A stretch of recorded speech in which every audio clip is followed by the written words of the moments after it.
देखिए, पूरा देश आज उन्हें नमन करता है। उनकी जन्म जयंती को राष्ट्रीय युवा दिवस के रूप में हम मनाते हैं। इसलिए मनाते हैं कि अपने 40 वर्ष के उम्र में उन्होंने आध्यात्म जीवन से पूरी दुनिया में सनातन धर्म के माध्यम से भारत का नाम गौरवान्वित किया। अमेरिका का उनका भाषण पूरी दुनिया आज भी याद रखती है कि किस तरह से उन्होंने दुनिया के युवाओं को एक संदेश दिया था कि आध्यात्म की तरफ, ईश्वर के प्रति अपनी श्रद्धा अर्पित कर सकते हैं। और उन्होंने संदेश दिया युवाओं को कि तब तक नहीं रुको जब तक कि आपको आपकी मंजिल हासिल नहीं हो जाती। आज के दिन हम उन्हें नमन करते हैं, स्वामी विवेकानंद जी को, और उनके प्रति श्रद्धांजलि अर्पित करते हैं।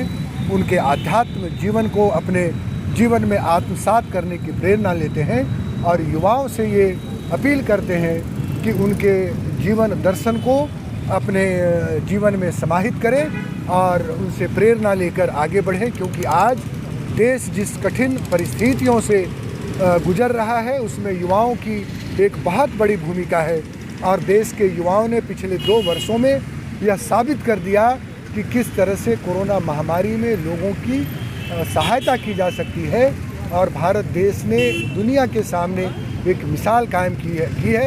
आज जब हम तीसरे लहर के दौर से गुजर रहे हैं तो स्वामी विवेकानंद जी की मूर्ति के सामने खड़े होकर हम यह संकल्प दोहराते हैं कि जन सेवा में हम कोई कसर नहीं छोड़ेंगे, चाहे हमें किसी भी परिस्थितियों से गुजरना पड़े। इस तीसरे लहर और ओमिक्रॉन के प्रभाव को कम करने में हमारी भागीदारी सुनिश्चित होगी। और यही स्वामी विवेकानंद जी का जो लक्ष्य था और उनके बताए हुए मार्ग थे।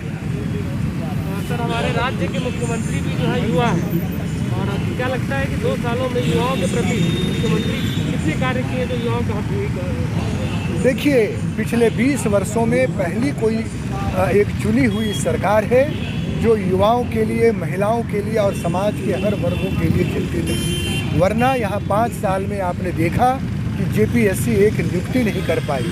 आपने देखा सभी विभागों में कॉन्ट्रैक्ट बेसिस पर नौकरियां की गई। लेकिन आज पहला मौका है जब जेपीएससी 7वीं से 10वीं की परीक्षाएं आयोजित कर रही है, स्टाफ सिलेक्शन में परीक्षाएं हो रही हैं। युवाओं के अंदर एक उत्साह का संचार हुआ है कि पिछली सरकार ने उन्हें किस तरह से कप प्लेट धोने के लिए दूसरे प्रदेशों में भेजने का काम किया था। तो मैं समझता हूं कि हेमंत सोरेन को जिस आशा और विश्वास के साथ गठबंधन की सरकार का नेतृत्व करने का अवसर मिला है और काम कर रहे हैं, युवाओं में आशाएं और आकांक्षाओं की पूर्ति हो रही है।